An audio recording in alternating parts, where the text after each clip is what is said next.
నమస్తే అండి. రాధామురళి ఛానల్కి స్వాగతం అండి. ఓం శ్రీ మహాగణాధిపతయే నమః. ఓం శ్రీ గురుభ్యో నమః. ఓం సరస్వత్యై నమః. శ్రీమాతయే నమః. సౌందర్యలహరి 12వ శ్లోకం అండి. త్వదీయం సౌందర్యం తుహినగిరికన్యే తులయితుం కవీంద్రాః కల్పంతే కథమపి విరించి ప్రభృతయః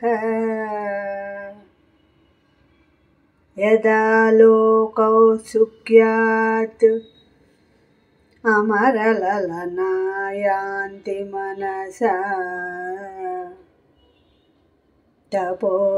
తపోభిః దుష్ప్రాపామపి గిరిససాయుజ్య పదవీం.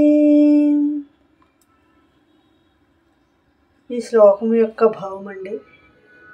ఓ హిమాద్రి సుత, అత్యంతం శ్రమించి చతుర్ముఖాది కవిపుంగవులు నీ సౌందర్య సౌమ్యానికే కల్పనలు చేస్తున్నారు.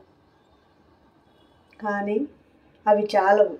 తపస్సు వల్ల కూడా సాధ్యం కాని శివ సాయుధ్యాన్ని అప్సరాంగనలు మానసిక భావన చేయుచున్నారు.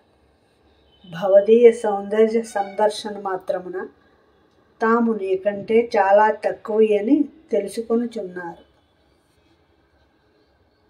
నా ఈ శ్లోకం మీకు నచ్చినట్లయితే లైక్ చేయండి, షేర్ చేయండి, సబ్స్క్రైబ్ చేయండి.